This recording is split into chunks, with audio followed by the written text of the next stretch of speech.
Oh, oh no way. MG Smithy and Dawson have had a collision here, and it actually has resulted in a retirement. You can see Dawson's Alfa Romeo is smashed up, and the Red Bull of MG Smithy is completely facing the wrong way, and he's actually blocking the circuit there. MG Smithy's now retired from the session.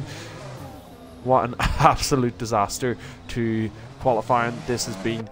We already have 3 retirees essentially from qualifying. And through turns 1 and 2 you can see there is a red Pirelli wheel on the track still. That looks to be from one of the collisions, not sure which one, but he does navigate that red wheel, the soft tire, quite well, and he is making his way through sector 1. He's getting close to sector 2, but he does invalidate that attempt. The Mercedes driver will need to go again. Unlucky attempt. Vinny Cousin so far is going pretty well for the Aston Martin driver, as RIZE Speeds has retired from the session. Not sure what has happened there, but you can see oh, Dirty Chewbacca has a puncture, and you can just see that tyre has completely given up on life, and the Ferrari driver is quite a while away from the pits, and he's going to have to limp back home to the pits and get a fresh set of tyres equipped there. Going back on board with Vinny Cousin as he's making his way round the final corner back onto the pit straight, and he will be the first driver to set a lap.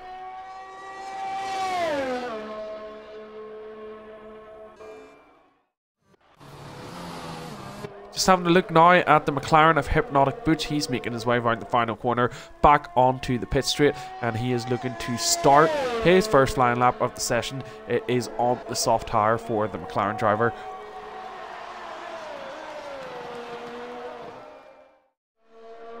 And he is navigating his way through sector 1 quite nicely through all of those high speed twists and turns. The McLaren driver has given it everything he can. He goes a bit wide there, but he does slow down enough to avoid invalidating, and he actually ends up setting the fastest sector 1 time there. That is a fantastic effort from Hypnotic Butch, who makes his way into sector 2. The long left-hander, very tight to the barrier there, and he makes his way progressing through sector 2 very nicely. He does have a car ahead of him, but there is quite a bit of a gap there, so hopefully that shouldn't interfere with his lap.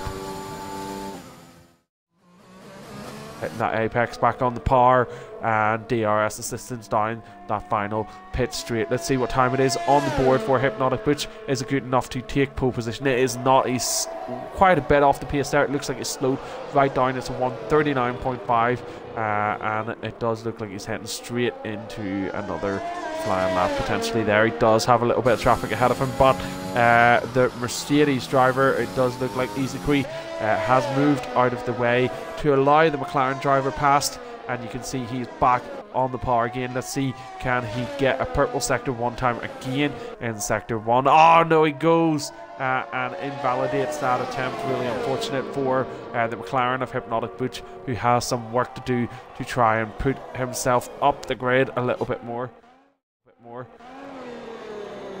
Having a look now at VJ unit in the Alfa Romeo on a flying lap attempt. He does have an Aston Martin to keep him company ahead. It does look like either Vinny Cousin or Drowsy Brawler, not sure which of the two.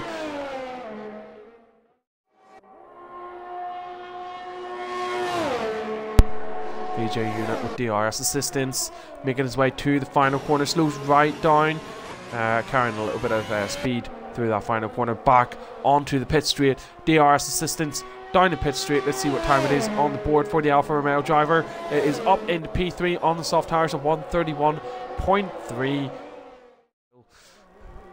Vinny Cousin on an outlap as well. He has had provisional pole stolen from him by Isakui, and he is starting a flying lap attempt here. He's looking to take back provisional pole. Let's see what he can do as he's making his way around turns 1 and 2. He does have a slow Haas who has moved well out of the way to allow the Aston Martin past, and he is making his way very well through those S sections.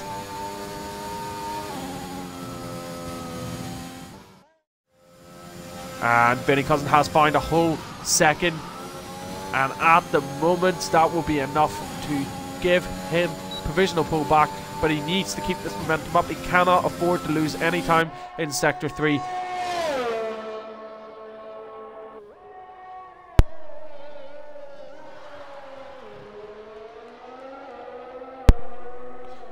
Back on pit straight. What time is going to be on the board for Vinnie Cousin? It's a 1:28.5. That was a fantastic lap from the Aston Martin driver, who puts himself back up into P1. It's provisional pole for Vinnie Cousin. Easy Quee will be out on track on an out lap at the moment. He is looking to respond quickly and promptly to Vinnie Cousin and take back that provisional pole. In sector 2, clear amount of track ahead of him. He does have a Ferrari a good bit ahead now in sector 3. Oh, he has a bit of contact there with the barrier, and you can see he has a puncture on his front right tyre, very similar to what we've seen with Dirty Chewbacca. It's an absolute disaster for the Red Bull driver, down in P7 at the moment, and now limping back to the pits. The question is there enough time to get a fresh set on and back out on track for another flying lap attempt? I'm not sure that there will be, and there is not, because we have ran out of time. That will be the last that we'll see of Paul. Easy Quee provisional pole with Vinnie Cousin at the moment, unless Dirty Chewbacca or Hypnotic Butch can react to that. Dirty Chewbacca is down in P8 at the moment and heading round that final corner. Can he make improvements? Oh, the rear end getting all loose for Dirty Chewbacca as he's making his way down the pit straight. DRS assistance, and does he make improvements? He does, but it doesn't change his position as Hypnotic Butch is crossing the line up into P3 for the McLaren driver at 1:30.4. That's a fantastic last ditch effort for the Hypnotic Butch McLaren driver. Unfortunately, it's not enough to take provisional pole, and pole position does go to Vinnie Cousin. That's a fantastic effort from the Aston Martin driver. A fantastic lap to knock Easy Quee off the top spot.